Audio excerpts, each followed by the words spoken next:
How does your head look to your eyes? Well, I tell you, it looks like what you see out in front of you, because all that you see out in front of you is how you feel inside your head. So it's the same with this. And so, for this reason, the great sixth patriarch, Huineng in China, said that it was a great mistake for those who were practicing Buddhist meditation to try to make their minds empty. And a lot of people tried to do that. They sat down and tried to have no thoughts whatever in their minds. And not only no thoughts, but no sense experiences. So they'd close their eyes, they'd plug up their ears, and generally go in for sensory deprivation. Well, sensory deprivation, if you know how to handle it, can be quite interesting. It'll have the same sort of results as taking LSD or something like that. And there are special labs made nowadays where you can be sensorily deprived to an amazing degree. But if you're a sort of a good yogi, this doesn't bother you at all, send some people crazy. But if you dig this world, you can have a marvelous time in a sensory deprivation scene. Also, especially if they get you into a condition of weightlessness. Skin divers going down below a certain number of feet, I don't know exactly how far it is, but get a sense of weightlessness. And at the same time, this deprives them of every sense of responsibility. They become alarmingly happy. And they have been known to simply take off their masks and offer them to a fish. And of course they then drown. So if you skin dive, and you have to keep your eye on the time. You have to have a water watch or a friend who's got a string attached to you if you go down that far, and at a certain specific time you know you have got to get back. However happy you feel, and however much inclined to say, survival, what the hell's the point of that? And this is happening to the men who go out into space. They will increasingly find that they have to have automatic controls to bring them back. Quite aside that they can't change in any way from the spaceship. Now, isn't that interesting? Can you become weightless here? I said a little while ago that the person who really accepts transience begins to feel weightless. When Suzuki was asked, what is it like to have experienced Satori, enlightenment, he said it's just like ordinary everyday experience, but about 2 inches off the ground. Zhuangzi, the Taoist, said, it is easy enough to stand still. The difficulty is to walk without touching the ground.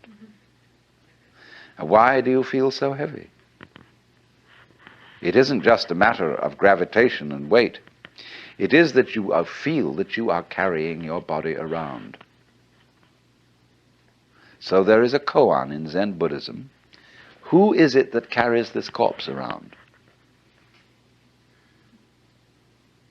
And so when you feel, common speech expresses this all the time. Life is a drag. I feel I'm just dragging myself around.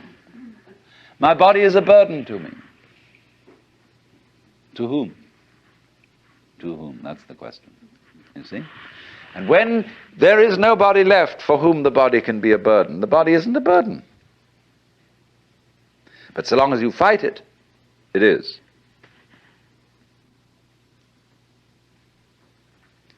So then, when there is nobody left to resist the thing that we call change, which is simply another word for life,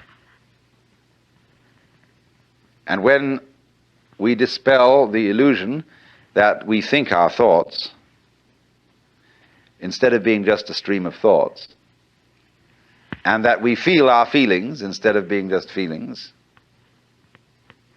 it's like saying, to feel the feelings is a redundant expression. It's like saying, actually, I hear sounds. For there are no sounds which are not heard. Hearing is sound. Seeing is sight. You don't see sights. Sightseeing is a ridiculous word. You could just say either sighting or seeing, one or the other, but sightseeing is nonsense.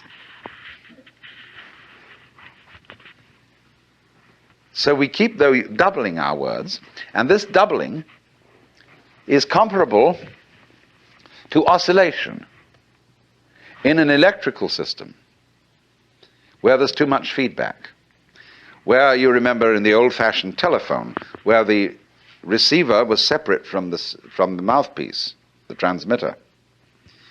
If you wanted to annoy someone who was abusing you on the telephone, you could make them listen to themselves by putting the receiver to the mouthpiece.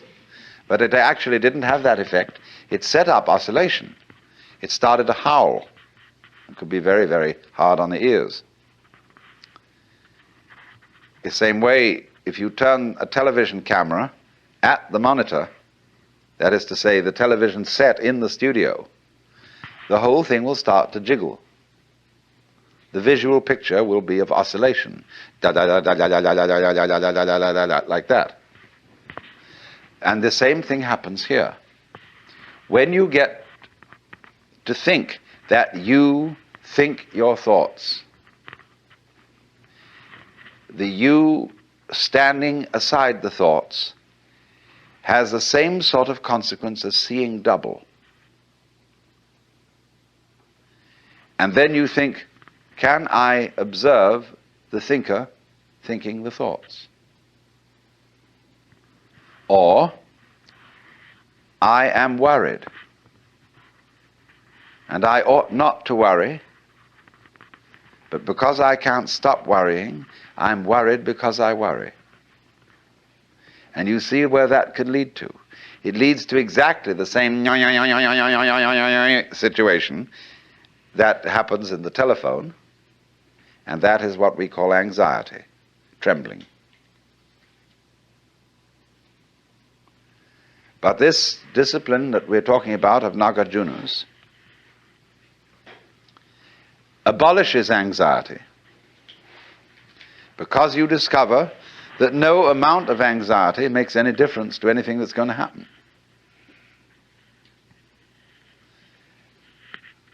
In other words, from the first standpoint, the worst is going to happen. You're all going to die. And don't just put it off in the back of your mind and say, I'll consider that later. It's the most important thing to consider now, because it enables you, it is the mercy of nature, because it's going to enable you to let go and not defend yourself all the time, waste all energies in self-defense. So